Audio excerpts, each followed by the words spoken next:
Sean bienvenidos a las historias de Lilith. Hola a todos, les doy la bienvenida al quinto capítulo de La Reina del Sur. Vamos a continuar con esta increíble historia de una sencilla y simple mexicana que se convierte en una persona muy importante.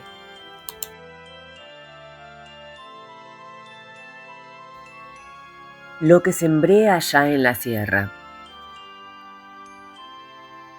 La espera, el mar oscuro y millones de estrellas cuajando el cielo. La extensión sombría, inmensa hacia el norte, limitada al sur por la silueta negra de la costa. Todo alrededor tan quieto que parecía aceite. Y una leve brisa de tierra apenas perceptible, intermitente, que rozaba el agua con minúsculos centelleos de extraña fosforescencia. Siniestra belleza, concluyó al fin. Esas eran las palabras. No era buena para expresar ese tipo de cosas. Le había costado 40 minutos. De cualquier modo, así era el paisaje, bello y siniestro. Y Teresa Mendoza lo contemplaba en silencio. Desde el primero de aquellos 40 minutos estaba inmóvil, sin despegar los labios, sintiendo cómo el relente calaba poco a poco su jersey y las perneras de sus levi's. Atenta a los sonidos de tierra y del mar, al amortiguado rumor de la radio encendida, Canal 44, con el volumen al mínimo. Echa un vistazo, sugirió Santiago. Lo dijo en un susurro apenas audible. El mar, le había explicado las primeras veces, transmite los ruidos y las voces de forma diferente. Según el momento, puedes oír cosas que se dicen a 1 milla de distancia. Lo mismo ocurre con las luces. Por eso la Phantom estaba a oscuras, camuflada en la noche y el mar con la pintura negra mate que cubría su casco de fibra de vidrio y la carcasa del motor. Y por eso los dos estaban callados y ella no fumaba, ni se movían apenas, esperando. Teresa pegó la cara al cono de goma que ocultaba la pantalla del radar Furuno de 8 millas. A cada barrido de la antena, el trazo oscuro de la costa marroquí persistía con nitidez perfecta en la parte inferior del recuadro, mostrando la ensenada arqueada hacia abajo entre las puntas de Cruces y Almarza. El resto estaba limpio, ni una señal en la superficie del mar. Pulsó 2 veces la tecla de alcance, ampliando el radio de vigilancia de 1 a 4 millas. Con el siguiente barrido la costa apareció más pequeña y prolongada, incluyendo hacia levante la mancha precisa, adentrada en el mar de Isla Perejil. También allí estaba limpio, ningún barco, ni siquiera el eco falso de una ola en el agua. Nada. Esos cabrones, oyó decir a Santiago. Esperar, eso formaba parte de su trabajo. Pero en el tiempo que llevaban saliendo juntos al mar, Teresa había aprendido que lo malo no era la espera, sino las cosas que imaginas mientras esperas. Ni el sonido del agua en las rocas, ni el rumor del viento que podía confundirse con una patrullera marroquí, la mora en jerga del estrecho, o con el helicóptero de aduanas español, eran tan inquietantes como aquella larga calma previa donde los pensamientos se convertían en el peor enemigo. Hasta la amenaza concreta, el eco hostil que aparecía de pronto en la pantalla de radar, el rugido del motor luchando por la velocidad y la libertad y la vida, la huida a 50 nudos con una patrullera pegada a la popa, los pantocazos sobre el agua, las violentas descargas alternativas de adrenalina y miedo en plena acción, suponían para ella situaciones preferibles a la incertidumbre de la calma, a la imaginación serena. Qué mala era la lucidez, y qué perversas las posibilidades aterradoras, fríamente evaluadas, que encerraba lo desconocido. Aquella espera interminable al acecho de una señal de tierra, de un contacto en la radio, resultaba semejante a los amaneceres grises que seguían encontrándola despierta en la cama cada madrugada, y que ahora también llegaban en el mar, con la noche indecisa clareando por levante, y el frío, y la humedad que volvía resbaladiza la cubierta y le mojaba las ropas, las manos y la cara. Chale, ningún miedo es insoportable, concluyó, a menos que te sobren tiempo y cabeza para pensar en él. 5 meses ya. A veces, la otra Teresa Mendoza, a la que sorprendía desde el más allá de un espejo, en cualquier esquina, en la luz sucia de los amaneceres, seguía espiándola con atención, expectante por los cambios que poco a poco parecían registrarse en ella. Esos cambios no eran gran cosa todavía, y estaban más relacionados con actitudes y situaciones externas que con los auténticos sucesos que se registran adentro y modifican de veras las expectativas y la vida. Pero de algún modo también esos los sentía llegar, sin fecha ni plazo fijo, inminentes y a remolque de los otros, igual que cuando estaba a punto de dolerle la cabeza 3 o 4 días seguidos o de cumplirse el ciclo, para ella siempre irregular y doloroso, de los días incómodos e inevitables. Por eso resultaba interesante, casi educativo, entrar y salir de aquel modo de sí misma, poder mirarse desde el interior lo mismo que desde afuera. Ahora Teresa sabía que todo, el miedo, la incertidumbre, la pasión, el placer, los recuerdos, su propio rostro que parecía mayor que unos meses atrás, podían contemplarse desde ese doble punto de vista, con una lucidez matemática que no le correspondía a ella, sino a la otra mujer que latía en ella. Y esa aptitud para tan singular desdoblamiento, descubierta, o más bien intuida, la tarde misma, distaba apenas un año, que sonó el teléfono en Culiacán, era la que le permitía observarse fríamente, a bordo de aquella lancha inmóvil en la oscuridad de un mar que ahora empezaba a conocer, ante la costa amenazadora de un país del que muy poco antes casi ignoraba la existencia, junto a la sombra silenciosa de un hombre al que no amaba y al que tal vez creía no amar, con riesgo de pudrirse el resto de sus años en una cárcel. Idea que el fantasma de Lalo Veiga era el tercer tripulante en cada viaje, la hacía estremecer de pánico, cuando como ahora contaba con tiempo para meditar sobre ello. Pero era mejor que Melilla, y mejor que cuanto había esperado, más personal y más limpio. En ocasiones llegaba a pensar que hasta mejor que Sinaloa, pero entonces la imagen del güero Dávila venía a su encuentro como un reproche, y ella se arrepentía en los adentros por traicionar de aquella manera el recuerdo. Nada era mejor que el güero, y eso era cierto en más de un sentido. Culiacán, la bonita casa de las quintas, los restaurantes del malecón, la música de los chirrines y las bandas, los bailes, los paseos en coche en Mazatlán, las playas de Altata, todo cuanto ella había creído el mundo real que la ponía a gusto con la vida, se cimentaban en un error. Ella no vivía realmente en ese mundo, sino en el del güero.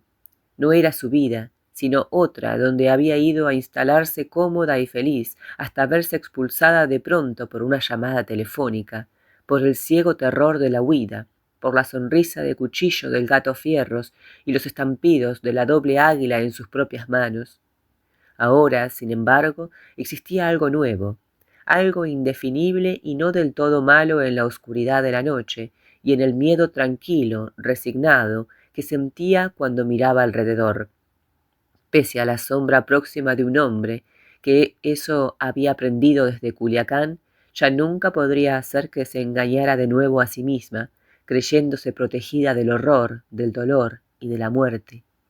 Y cosa extraña, aquella sensación, lejos de intimidarla, la acicateaba.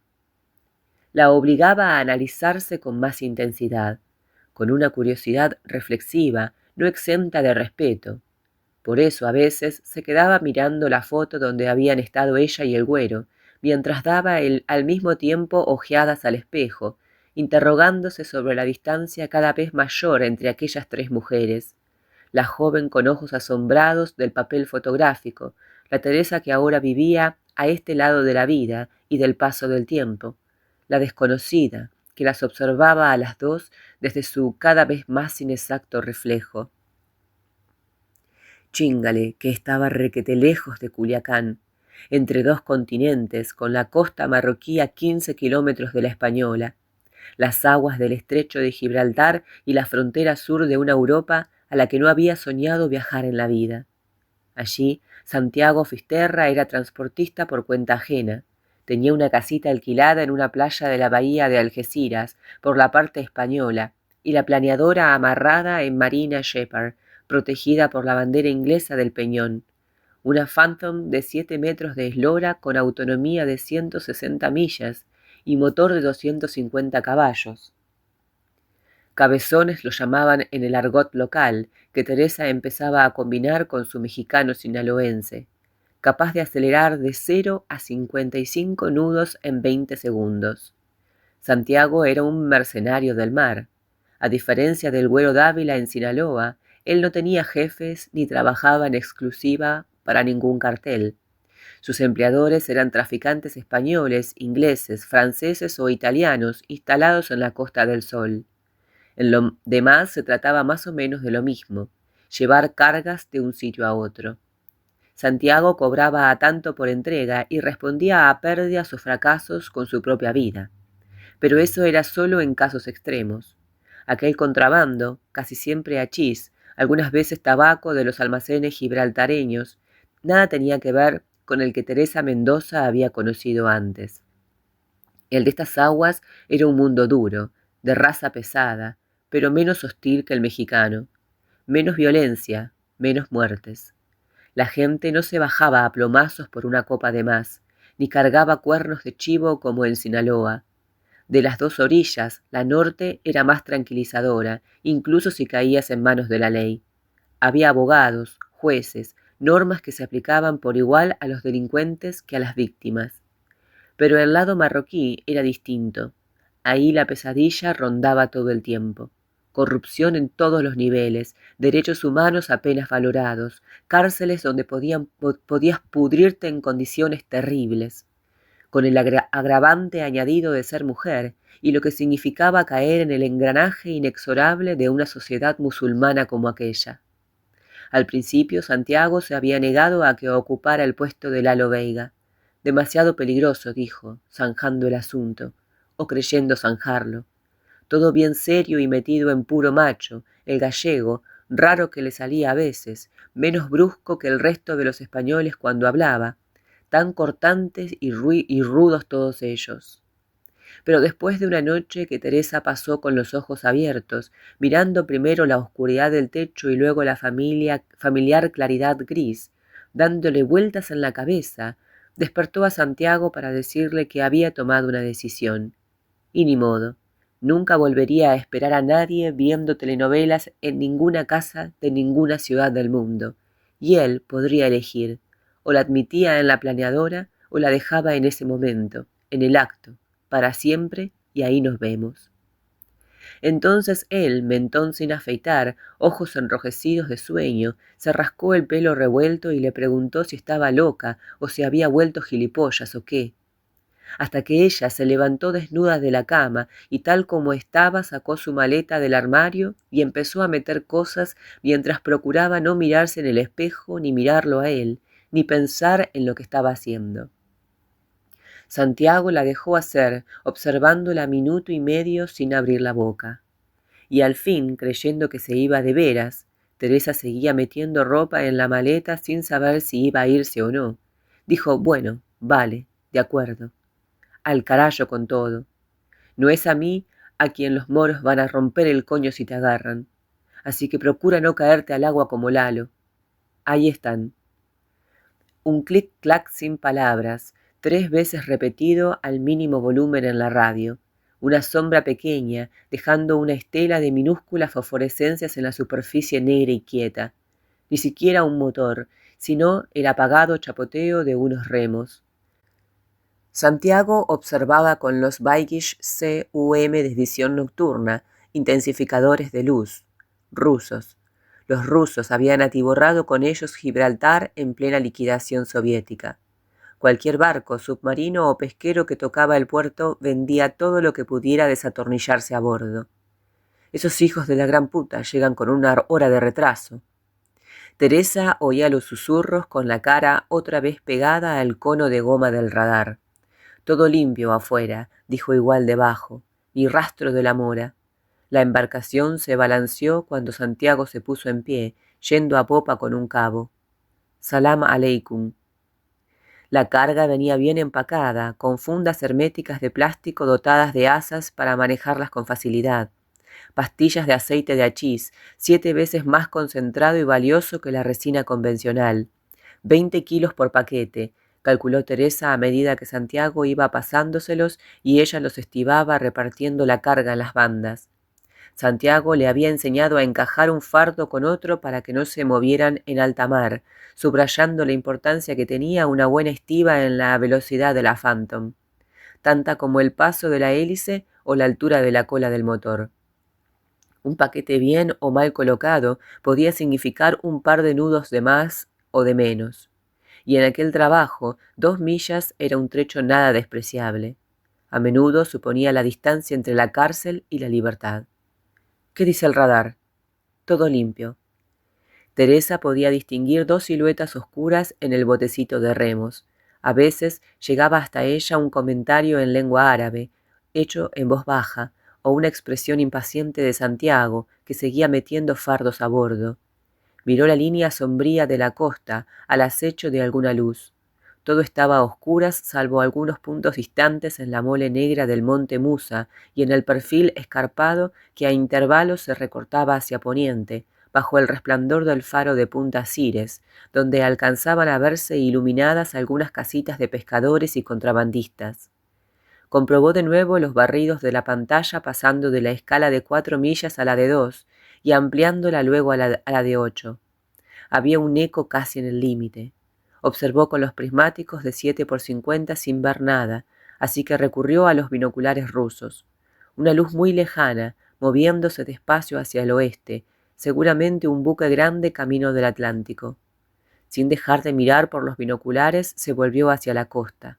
Ahora cualquier punto luminoso se apreciaba nítido en la visión verde del paisaje, definiendo las piedras y los arbustos y hasta las levísimas ondulaciones del agua. Enfocó de cerca para ver a los 2 marroquíes de la patera, uno joven con cazadora de cuero y otro de más edad con gorro de lana y chaquetón oscuro.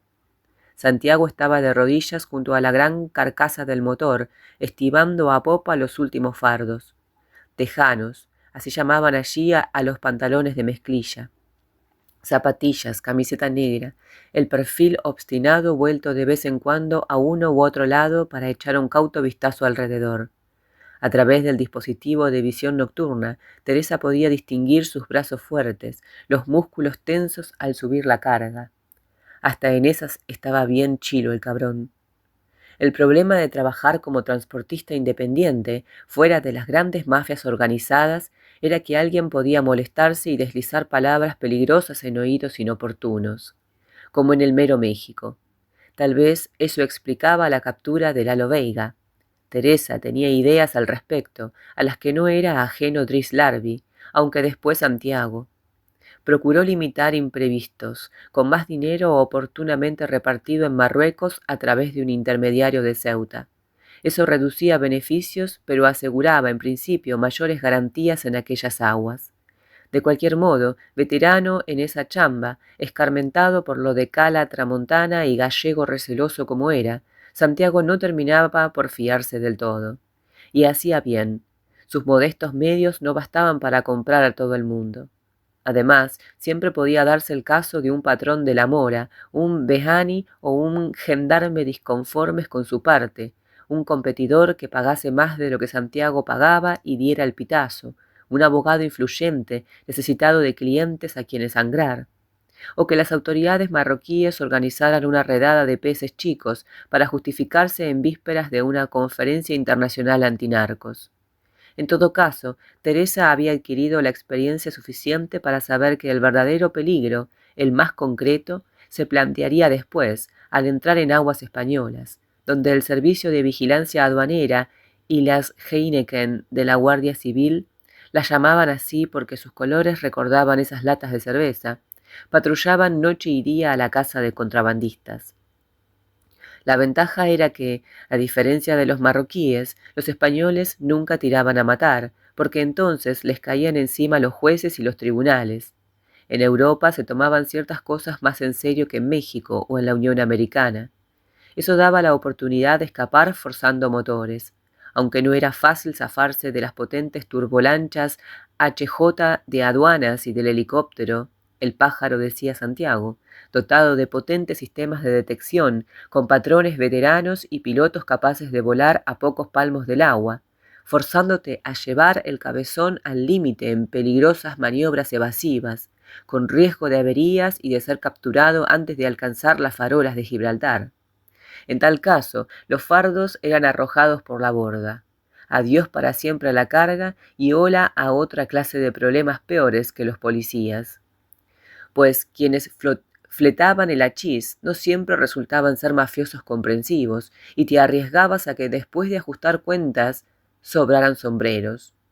Todo eso descontando la posibilidad de un mal pantocazo en la marejada, una vía de agua, un choque con las lanchas perseguidoras, una varada en la playa, una piedra sumergida que destrozara la planeadora y sus tripulantes. Ya está, vámonos. El último fardo se hallaba estibado, 300 kilos justos. Los del bote bogaban ya hacia tierra, y Santiago, tras adujar el cabo, saltó a la bañera y se instaló en el asiento del piloto, junto a la banda de estribor. Teresa fue a un lado para dejarle sitio mientras se ponía, como él, una chaqueta de aguas. Después echó otro vistazo a la pantalla del radar. Todo limpio a proa, rumbo al norte y al mar abierto. Fin de las precauciones inmediatas. Santiago encendió el contacto y la débil luz roja de los instrumentos iluminó la consola de mando. Compás, tacómetro, cuenta revoluciones, presión de aceite. Pedal bajo el volante y trimmer de cola a la derecha del piloto. Rrr, ruar. Las aguas saltaron como si despertaran de golpe. Ruar. La hélice batió una turbonada de espuma a popa, y los 7 metros de eslora de la Phantom se pusieron en movimiento, cada vez más aprisa, cortando el agua oleosa con la limpieza de un cuchillo bien afilado. 2500 revoluciones, 20 nudos.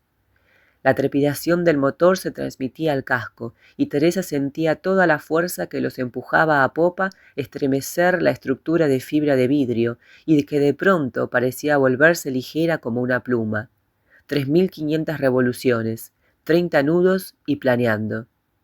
La sensación de potencia, de libertad, era casi física, y al reencontrarla su corazón empezó a latir como al filo de una suave borrachera.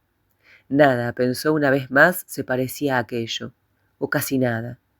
Santiago, atento al gobierno, ligeramente inclinado sobre el volante del timón, rojizo el mentón iluminado desde abajo por el cuadro de instrumentos, pisó un poco más el pedal del gas.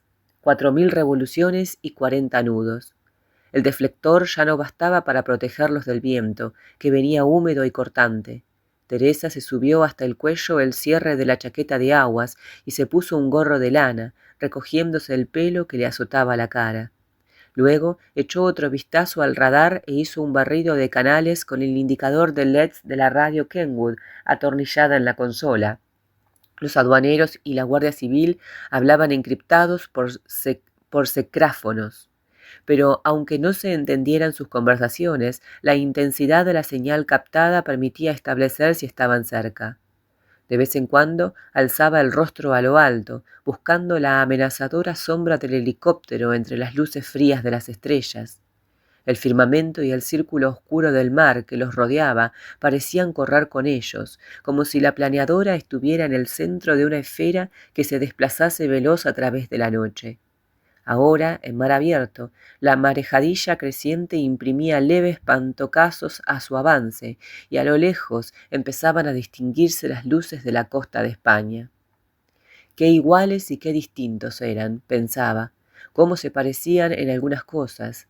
Ella lo intuyó desde la noche del Yamila, y qué diferentes formas tenían de encarar la vida y el futuro. Como el güero, Santiago era listo, bragado y muy frío en el trabajo, de los que nunca pierden la cabeza aunque estén rompiéndoles la madre. También la hacía disfrutar en la cama, donde era generoso y atento, siempre controlándose con mucha calma y pendiente de sus deseos. Menos divertido, tal vez, pero más tierno que el otro, más dulce a ratos. Y ahí terminaban las semejanzas. Santiago era callado, poco gastador, tenía escasos amigos y desconfiaba de todo el mundo. Soy celta del Finisterre, decía, en gallego. Fisterra significa fin, extremo lejano de la tierra. Quiero llegar a viejo y jugar al dominó en un bar de Ogrove y tener un pedazo grande con un mirador de PVC acristalado desde donde se vea el mar, con un telescopio potente para ver entrar y salir los barcos, y una goleta propia de 60 pies fondeada en la ría. Pero si me gasto el dinero, tengo demasiados amigos o confío en mucha gente, nunca llegaré a viejo ni tendré nada de eso. Cuantos más eslabones, menos puedes fiarte en la cadena. Santiago tampoco fumaba ni tabaco ni hachís ni nada, y apenas tomaba una copa de vez en cuando. Al levantarse corría media hora por la playa, con el agua por los tobillos, y luego fortalecía los músculos haciendo flexiones, que Teresa las había contado, incrédula, llegaban a 50 cada vez. Tenía un cuerpo delgado y duro, claro de piel pero muy bronceado en los brazos y en la cara, con su tatuaje del Cristo crucificado en el antebrazo derecho. El Cristo de mi apellido, comentó una vez, y otra pequeña marca en el hombro izquierdo, un círculo con una cruz celta y unas iniciales, 1A, cuyo significado, que ella sospechaba un nombre de mujer, no quiso contarle nunca. También tenía una cicatriz vieja, en diagonal y como de media cuarta, en la espalda, a la altura de los riñones. Una navaja fue lo que dijo cuando Teresa preguntó. Hace mucho, cuando vendía rubio de batea por los bares, y los otros chicos temieron que les quitara la clientela. Y mientras decía aquello, sonreía un poco, melancólico, como si añorase el tiempo de ese navajazo. Casi habría podido amarlo, reflexionaba Teresa a veces, de no haber pasado todo en el lugar equivocado, en la porción de vida equivocada. Las cosas siempre ocurrían demasiado pronto o demasiado tarde. Sin embargo, estaba a gusto con él, como para volarse la barda de puro bien, viendo la tele recostada en su hombro, mirando revistas del corazón, bronceándose al sol con un bisonte taqueadito de hachís entre los dedos. Sabía que Santiago no aprobaba que fumase aquello, pero nunca le oyó una palabra en contra. O viéndolo trabajar bajo el Porsche, el torso desnudo y el mar al fondo, en los ratos que dedicaba a sus barquitos de madera.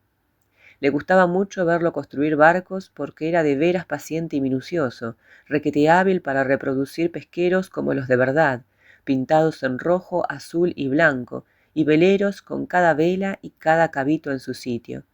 Y era curioso lo de los barcos y también lo de la lancha, porque para su sorpresa había descubierto que Santiago no sabía nadar.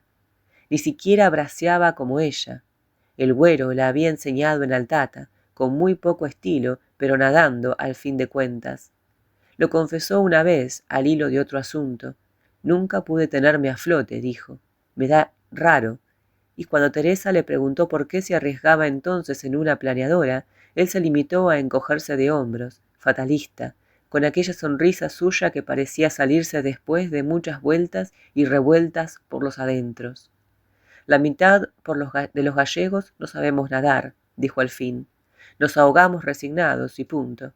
Y al principio ella no supo si hablaba de todo en broma o del todo en serio. Una tarde, tapeando donde Cookie, casa Bernal, una tasca de campamento, Santiago le presentó a un conocido, un reportero del diario de Cádiz llamado Óscar Lobato. Conversador, moreno, cuarentón, con un rostro lleno de marcas y cicatrices que le daba aspecto del tipo hosco que en realidad no era. Lobato se movía como pez en el agua, lo mismo entre contrabandistas que entre aduaneros y guardias civiles.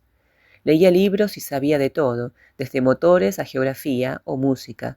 También conocía a todo el mundo, no revelaba sus fuentes ni con una 45 apoyada en la 100 y frecuentaba el ambiente desde hacía tiempo, con la agenda telefónica repleta de contactos. Siempre echaba una mano cuando podía, sin importarle en qué lado de la ley militase cada cual. en parte por relaciones públicas y en parte porque, pese a los resabios de su oficio, decían, no era mala gente. Además, le gustaba su trabajo. Aquellos días rondaba la Atunara, el antiguo barrio pescador de la línea, donde el paro había reconvertido a los pescadores en contrabandistas. Las lanchas de Gibraltar alejaban en la playa a plena luz del día, descargadas por mujeres y niños que pintaban sus propios pasos de peatones en la carretera para cruzar cómodamente con los fardos a cuesta. Los críos jugaban a traficantes y guardias civiles en la orilla del mar, persiguiéndose con cajas vacías de Winston encima de la cabeza. Solo los más pequeños querían desempeñar el papel de guardias, y cada intervención policial terminaba entre gases lacrimógenos y pelotazos de goma, con auténticas batallas campales entre los vecinos y los antidisturbios. Imaginad la escena, contaba Lobato, playa de Puente Mayorga, de noche, una planeadora gibraltareña con 2 fulanos descargando tabaco, pareja de las guardias civil, cabo viejo y guardia joven, alto, quién vive, etc.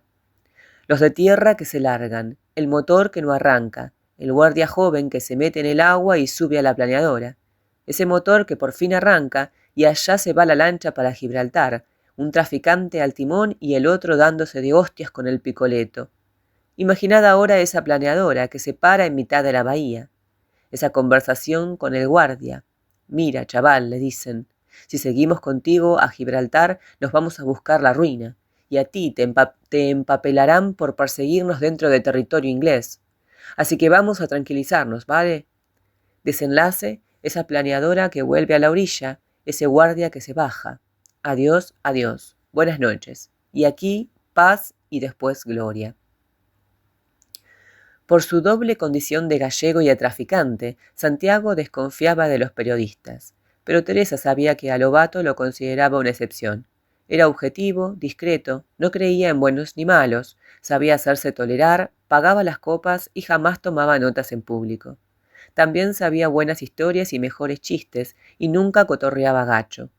Había llegado al Bernal con Toby Parrondi, un piloto de planeadoras gibraltareño, y algunos colegas de este. Todos los llanitos eran jóvenes, cabellos largos, pieles bronceadas, aretes en las orejas, tatuajes, paquetes de tabaco con mecheros de oro sobre la mesa, coches de gran cilindrada y cristales tintados que circulaban con la música de los chunguitos o de Jajibi o de los chichos, a toda potencia. Canciones que a Teresa le recordaban un poco los narcocorridos mexicanos. De noche no duermo, de día no vivo, decía una de las letras. Entre estas paredes, maldito presidio. Canciones que formaban parte del folclore local, como aquellas otras de Sinaloa, con títulos igual de pintorescos. La Mora y el Legionario, Soy un perro callejero, Puños de acero, A mis colegas. Los contrabandistas llanitos solo se diferenciaban de los españoles en que había más tipos claros de pelo y piel y en que mezclaban palabras inglesas con su acento andaluz. En lo demás salían cortados por el mismo patrón. Cadenas de oro al cuello con crucifijos, medallas de la Virgen o la inevitable efigie de Camarón. Camisetas heavy metal, chandals caros, zapatillas Adidas y Nike, pantalones tejanos muy descoloridos y de buenas marcas, con fajos de billetes en un bolsillo trasero y el bulto de la navaja en el otro. Raza dura, tan peligrosa a ratos como la sinaloense. Nada que perder y mucho por ganar. Con esas chavas, sus novias, embutidas en pantalones estrechos y camisetas cortas que enseñaban las caderas tatuadas y los piercings de los ombligos, mucho maquillaje y perfume, y todo aquel oro encima. A Teresa le recordaban a las morras de los narcos culichis, en cierta forma también a ella misma, y darse cuenta la hizo pensar que había pasado demasiado tiempo y demasiadas cosas. En aquel grupo estaba algún español de la Atunara, pero la mayor parte eran llanitos, británicos con apellidos españoles, ingleses, malteses y de todos los rincones del Mediterráneo. Como dijo Lobato, guiñando un ojo mientras incluía a Santiago en el gesto, lo mejor de cada casa. Así que mexicana, órale, pues has venido bien lejos. Cosa de la vida. La sonrisa del reportero estaba manchada de espuma de cerveza. Eso suena a canción de José Alfredo. ¿Conoces a José Alfredo? Un poco. Y Lobato se puso a canturrear. Llegó borracho el borracho mientras invitaba a otra ronda. Lo mismo para mis amigos y para mí, dijo, incluidos los caballeros de aquella mesa y sus señoras. Pidiendo 5 tequilas, y le dijo el cantinero, se acabaron las bebidas. Teresa roleó un par de estrofas con él y se rieron al final. Era simpático, pensó, y no se pasaba de listo. Pasarse de listo con Santiago y con aquella raza era malo para la salud. Lobato la miraba con ojos atentos, valorativos, ojos de saber de qué lado masca la iguana. Una mexicana y un gallego, vivir para ver. Eso estaba bien, no hacer preguntas, sino dar pie a que otros cuenten, si se tercia, dejándosela ir como una cremita. Mi papá era español. ¿De dónde? Nunca lo supe. Lobato no preguntó si era verdad que nunca lo había sabido o si le estaba saliendo por peteneras. Dando por zanjado el asunto familiar, bebió un sorbo de cerveza y señaló a Santiago. Dicen que bajas al moro con este. ¿Quién lo dice? Por ahí. Aquí no hay secretos. 15 kilómetros de anchura son poca agua. Fin de la entrevista, dijo Santiago, quitándole a Lobato la cerveza mediada de la mano, a cambio de otra de la nueva ronda que acababan de encargar los rubios de la mesa. El reportero encogió los hombros. Es bonita tu chica, y con ese acento. A mí me gusta. Teresa se dejaba acunar estrechada por los brazos de Santiago, sintiéndose como lechuguita. Cookie, el dueño del Bernal, puso unas raciones sobre el mostrador. Gambas al ajillo, carne mechada, albóndigas, tomates aliñados con aceite de oliva.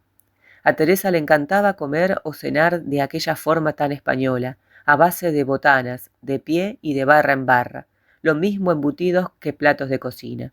Tapeando. Dio cuenta de la carne mechada, mojando pan en la salsa. Tenía jaria y no le preocupaba engordar. Era de las flacas, y durante algunos años podría permitirse excesos. Como decían en Culiacán, ponerse hasta la madre. Cookie tenía en las estanterías una botella de cuervo, así que pidió un tequila. En España no usaban los caballitos largos y estrechos frecuentes en México, y ella siempre pisteaba en catavinos pequeños, porque era lo más parecido.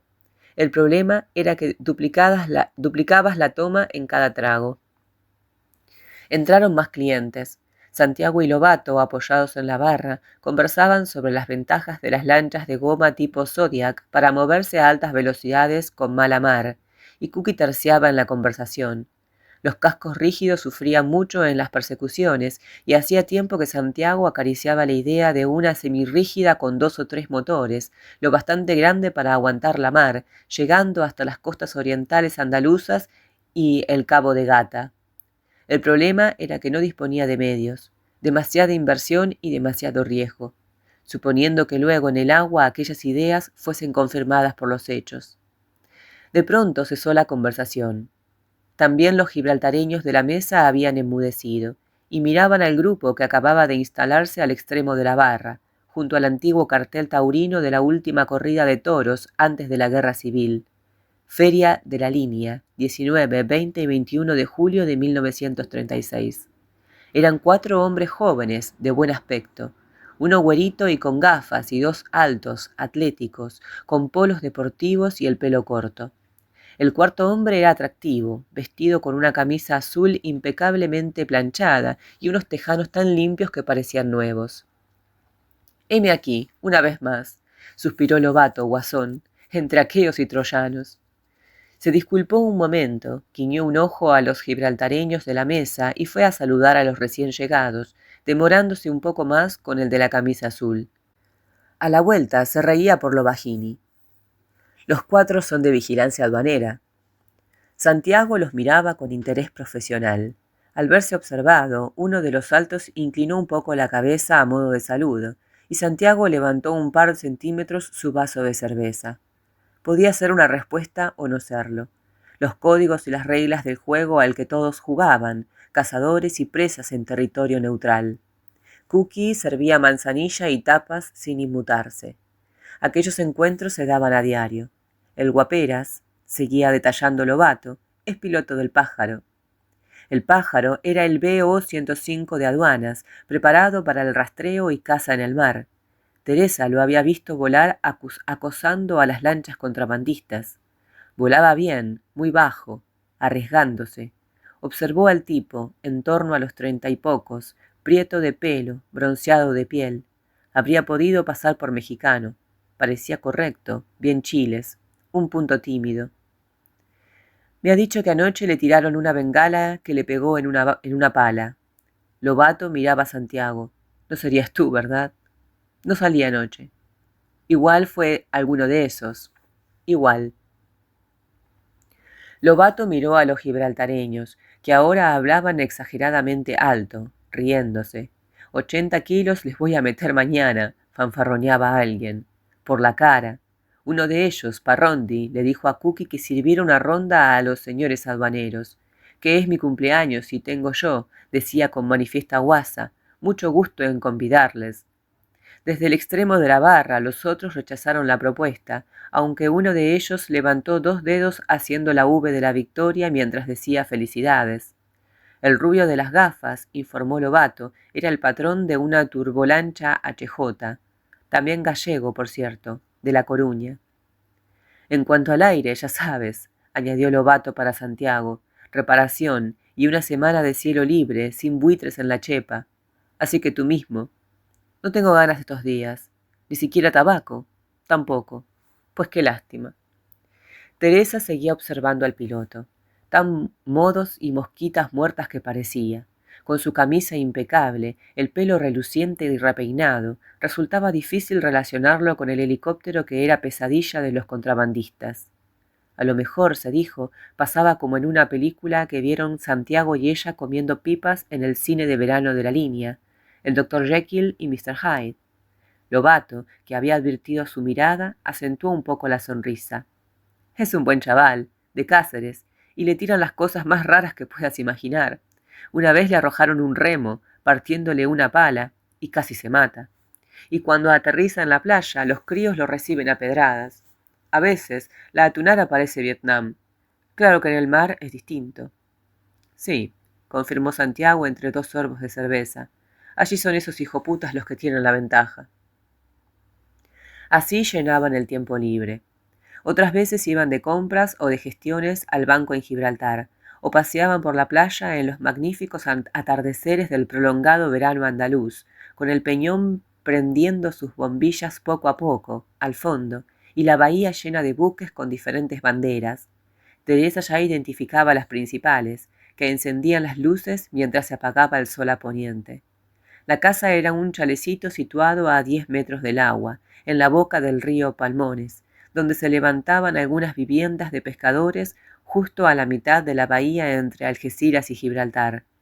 Le gustaba aquella zona que le recordaba un poco a Altata, en Sinaloa, con playas arenosas y pateras azules y rojas varadas junto al agua mansa del río. Solían desayunar café cortado con tostadas de aceite en el Espigón o el Estrella de Mar, y comer los domingos tortillitas de camarones en casa Willy. En ocasiones, entre viaje y viaje, llevando cargas por el estrecho, tomaban la Cherokee de Santiago y se iban hasta Sevilla por la ruta del Toro, a comer en casa Becerra o parando a picar jamón ibérico y caña de lomo en las ventas de carretera. Otras veces recorrían la Costa del Sol hasta Málaga o iban en dirección opuesta, por Tarifa y Cádiz hasta Sanlúcar de Barrameda y la desembocadura del Guadalquivir. Vino barbadillo, langostinos, discotecas, terrazas de cafés, restaurantes, bares y karaokes, hasta que Santiago abría la cartera, echaba cuentas y decía ya vale, se encendió la reserva, volvamos para ganar más, que nadie nos lo regala. A menudo pasaban días enteros en el peñón, sucios de aceite y grasa, achicharrados bajo el sol y comidos de moscas en el varadero de Marina Shepherd, desmontando y volviendo a montar el cabezón de la Phantom. Palabras antes misteriosas como pistones americanos, cabezas ovaladas, jaulas de rodamiento, ya no tenían secretos para Teresa. Y luego probaban la lancha en veloces planeadas por la bahía, observados de cerca por el helicóptero y las HJs y las Heineken, que tal vez esa misma noche volverían a empeñarse con ellos en el juego del gato y el ratón al sur de Punta Europa.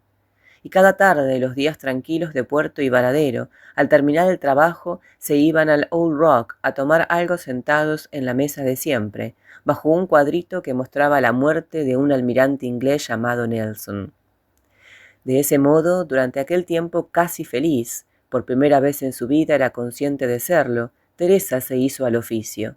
La mexicanita que poco más de un año antes había echado a correr en Culiacán era ahora una mujer fogueada en travesías nocturnas y sobresaltos, en cuestiones marineras, en mecánica naval, en vientos y corrientes. Conocía el rumbo y la actividad de los barcos por el número, color y posición de sus luces. Estudió las cartas náuticas españolas e inglesas del estrecho comparándolas con sus propias observaciones, hasta saberse de memoria sondas, perfiles de costa, referencias que luego, de noche, marcarían la diferencia entre el éxito o el fracaso. Cargó tabaco en los almacenes gibraltareños, alijándolo una milla más allá, en la Atunara, y hachís en la costa marroquí para desembarcarlo en calas y playas desde Tarifa a Estepona.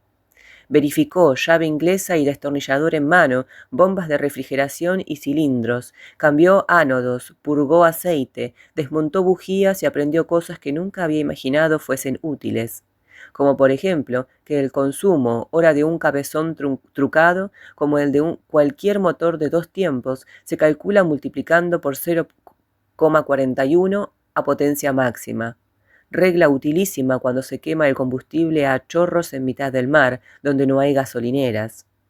Del mismo modo se acostumbró a guiar a Santiago con golpes en los hombros en huidas muy apuradas, para que la proximidad de las turbolanchas o el helicóptero no lo distrajeran cuando pilotaba a velocidades peligrosas, e incluso a manejar ella misma una planeadora por encima de los 30 nudos, meter gas o reducirlo con mala mar para que el casco sufriera lo imprescindible, elevar la cola del cabezón con marejada o regularla intermedia para el planeo, camuflarse cerca de la costa aprovechando los días sin luna, pegarse a un pesquero o a un barco grande a fin de disimular la propia señal de radar, y también las tácticas evasivas, utilizar el corto radio de giro de la Phantom para esquivar el abordaje de las más potentes, pero menos maniobrables turbolanchas, buscar la popa de quien te da caza, doblarle la proa o cortar su estela aprovechando las ventajas de la gasolina frente al lento gasóleo del adversario.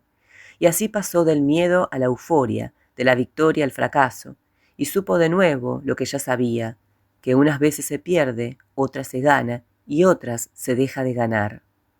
Arrojó fardos al mar, iluminada en plena noche por el foco de los perseguidores, o los transbordó a pesqueros y a sombras negras que se adelantaban desde playas desiertas entre el rumor de la resaca, metidas en el agua hasta la cintura.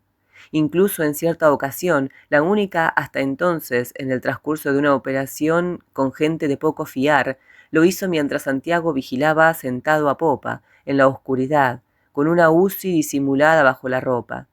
No como precaución ante la llegada de aduaneros o guardias civiles, eso iba contra las reglas del juego, sino para precaverse de la gente a la que hacían la entrega, unos franceses de mala fama y peores modos.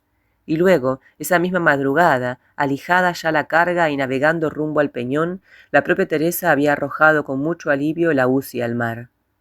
Ahora estaba lejos de sentirse ese alivio, pese a que navegaban con la planeadora vacía y de vuelta a Gibraltar. Eran las 4:40 de la madrugada y solo habían transcurrido 2 horas desde que embarcaron los 300 kilos de resina de hachís en la costa marroquí, tiempo suficiente para cruzar las 9 millas que separaban al Marsa de Cala Arenas y alijar allí sin problema la carga de la otra orilla. Pero, decía un refrán español, hasta que pasa el rabo todo es toro, y para confirmarlo, un poco antes de Punta Carnero, recién entrados en el sector rojo del faro y viéndose ya la mole iluminada del Peñón al otro lado de la bahía de Algeciras, Santiago había soltado una blasfemia, vuelto de pronto a mirar hacia lo alto. Y un instante después, por encima del sonido del cabezón, Teresa oyó un ronroneo diferente que se aproximaba por una banda y luego se situaba a popa, segundos antes de que un foco encuadrase de pronto la lancha, deslumbrándolos muy de cerca. El pájaro, mascullaba ahora Santiago, el puto pájaro. Las palas del helicóptero removían una turbonada de aire sobre la Phantom, levantando agua y espuma alrededor. Cuando Santiago movió el trimmer de la cola, pisó el acelerador, la aguja saltó a 2500 a 4000 revoluciones, y la lancha empezó a correr dando golpes sobre el mar, planeando en rápidos pantocazos.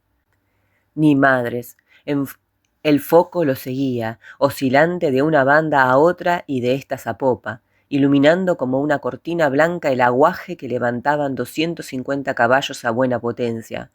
Entre los golpes y la espuma, bien agarrada para no caer por la borda, Teresa hizo lo que debía hacer: olvidarse de la amenaza relativa del helicóptero.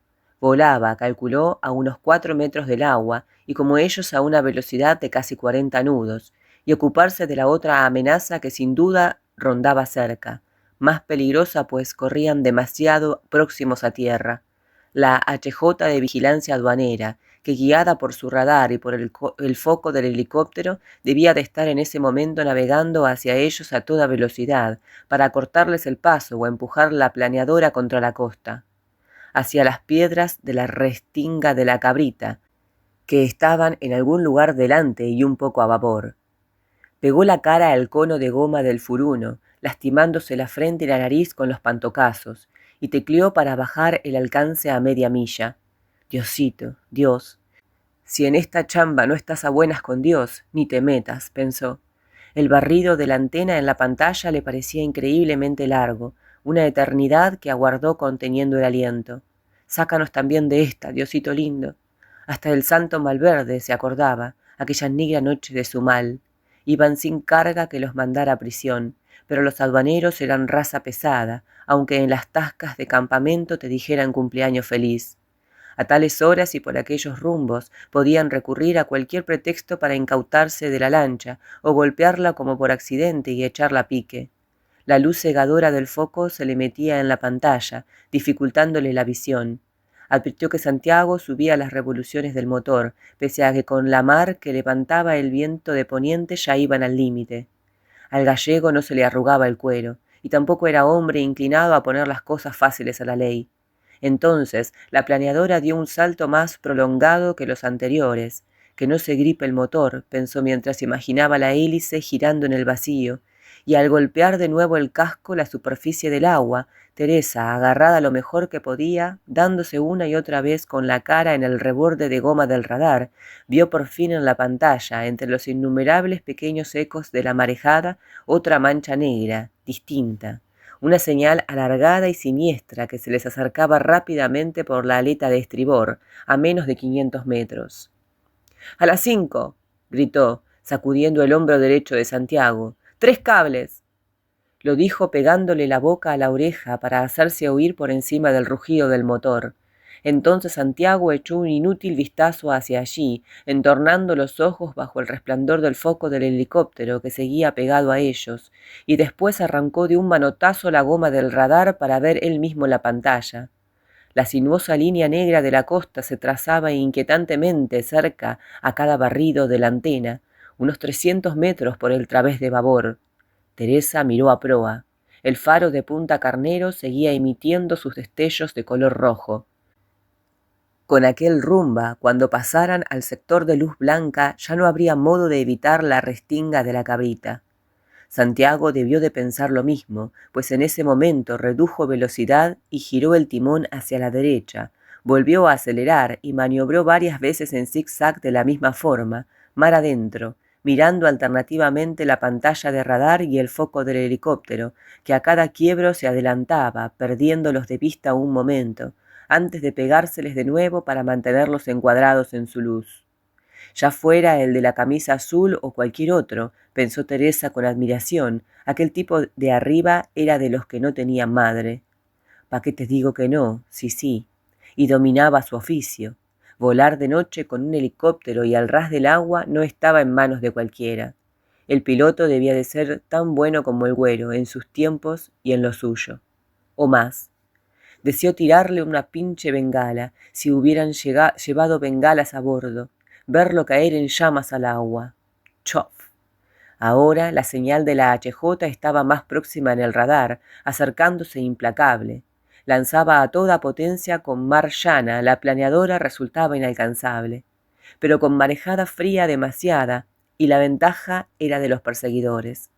Teresa miró atrás y al través de estribor, haciendo visera con la mano bajo la luz, esperando verla aparecer de un momento a otro, agarrada lo mejor que podía, agachando la cabeza cada vez que un roción de espuma saltaba sobre la proa, sentía doloridos los riñones de los continuos pantocazos.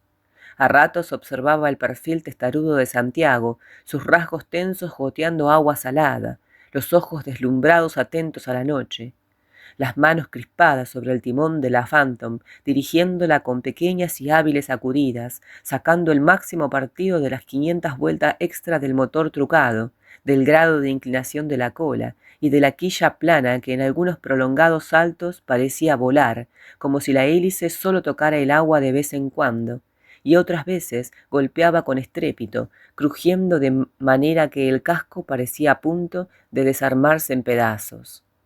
¡Ahí está! Y ahí estaba, una fantasmal sombra por momentos gris, por momentos azul y blanca, que se iba adentrando en el campo de luz proyectada por el helicóptero con grandes ráfagas de agua, su casco peligrosamente cerca. Entraba y salía de la luz como un muro enorme o un cetáceo monstruoso que corriera sobre el mar, y el foco que ahora también los iluminaba desde la turbolancha, coronado por un destello azul intermitente, parecía un ojo maligno. Sorda por el rugido de los motores, agarrada donde podía, empapada por los rociones, sin osar frotarse los ojos que le escocían de sal, por miedo a verse lanzada fuera, Teresa observó que Santiago abría la boca para gritar algo que no llegó a sus oídos, y después lo vio llevar la mano derecha a la palanca de trimado de la cola, levantar el pie del acelerador para reducir gas bruscamente mientras metía el timón a babor y pisar de nuevo, proa al faro de Punta Carnero. El tijeretazo les hizo esquivar el foco del helicóptero y la proximidad de la HJ, pero el alivio de Teresa duró en el tiempo brevísimo que tardó en darse cuenta de que corrían directo a tierra casi por el límite entre los sectores rojo y blanco del faro, hacia los 400 metros de piedras y arrecifes de la Cabrita. «No requete chingues», murmuró. El foco de la turbolancha los perseguía ahora desde atrás, a popa, ayudado por el helicóptero que otra vez volaba junto a ellos. Y entonces, cuando Teresa, crispada las manos en los agarres, todavía intentaba calcular los pros y los contras, vio el faro delante y arriba, demasiado cerca, pasar del rojo al blanco. No necesitaba el radar para saber que estaban a menos de 100 metros de las piedras y que la sonda disminuía rápidamente. «Todo bien requete gacho, o afloja o nos estrellamos», se dijo, «y a esta pinche velocidad ni siquiera puedo arrojarme al agua». Al mirar atrás vio el foco de la HJ abrirse poco a poco, cada vez más lejos, a medida que sus tripulantes tomaban resguardo para evitar la restinga. Santiago mantuvo el rumbo un poco más, echó un vistazo sobre el hombro hacia la HJ, miró la sonda y luego al frente, donde la claridad lejana de Gibraltar silueteaba en oscuro la Cabrita. «Espero que no», pensó asustada Teresa. «Espero que no se le ocurra meterse por mitad del caño que hay entre las piedras. Ya lo hizo una vez, pero era de día y no corríamos tanto como hoy».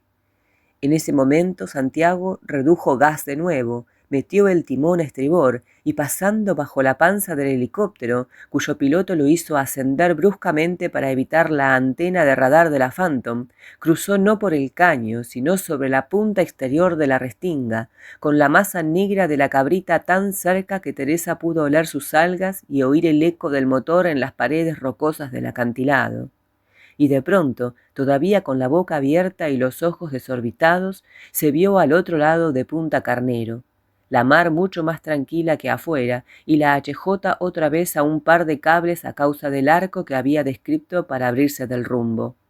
El helicóptero volvía a pegárseles a popa, pero ya no era más que una compañía incómoda, sin consecuencias, mientras Santiago subía el motor al máximo, 6.300 revoluciones, y la Phantom cruzaba la bahía de Algeciras a 55 nudos, planeando sobre la mar llana hacia la embocadura del puerto de Gibraltar. Padrísimo. 4 millas en 5 minutos, con una leve maniobra para eludir un petrolero fondeado a medio camino.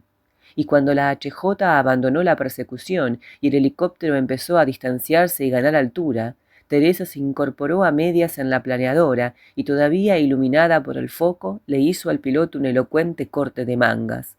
«¡Adiós, cabrón! 3 veces te engañé y ahora nos vemos, sopilote, en la tasca de Cookie». Bueno, ¿y qué les pareció este capítulo? Asombroso, ¿verdad? La acción se hizo real. Pasamos, seguimos viendo cómo la vida de Teresa cambia rotundamente, de la mujer que estaba en la pasividad a esta persona que es totalmente activa, tan activa que vive al límite, ¿verdad? En la emoción del peligro en todo sentido, ¿verdad? Entonces, ahora ella se decidió a, de alguna manera, ser partícipe al 100% de esta actividad, ¿no? No sabemos exactamente por qué, o sea, sí, ella dice, ya no va, en el momento en que le dice a Santiago que bueno, que ella decidió ir con él, ¿verdad? A estas incursiones en el mar, digámosle de alguna manera. Cuando ella le dice, le pone el ultimátum, le dice, voy con vos o acá terminamos, se menciona que ella no quiere estar más esperando a un hombre viendo la telenovela, ¿no? Dice algo así, pero bueno, es realmente una decisión muy fuerte la que toma, ¿no? No es sencillamente involucrarse en el negocio, sino que poner en riesgo su vida al límite, ¿no?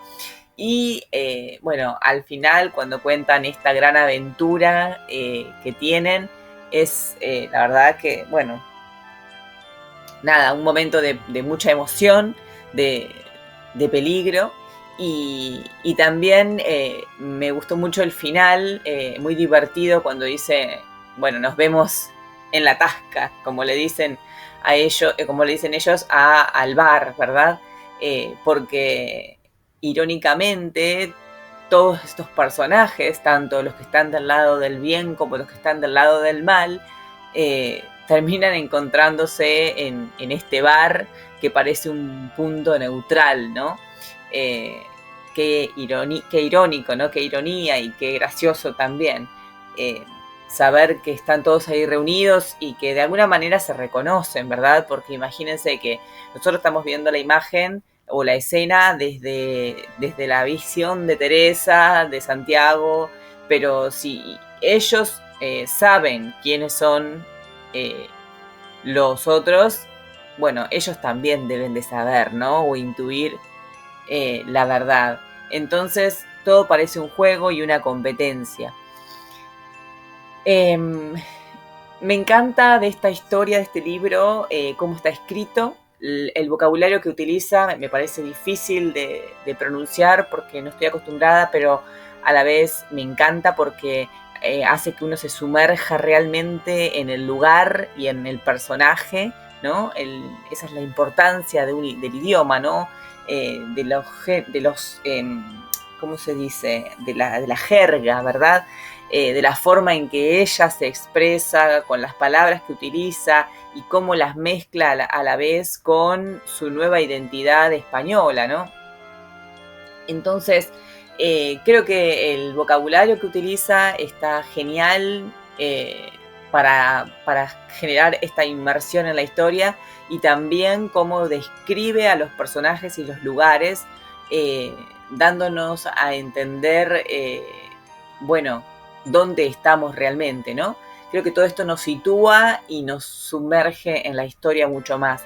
Así que nada, quería comentar eso porque me gustó muchísimo de la historia ese detalle. Y bueno, nada, qué fantástico que está cómo ella va comparando su tierra con la tierra en la que se encuentra, ¿no? Y a pesar de encontrar diferencias superficiales, ¿verdad?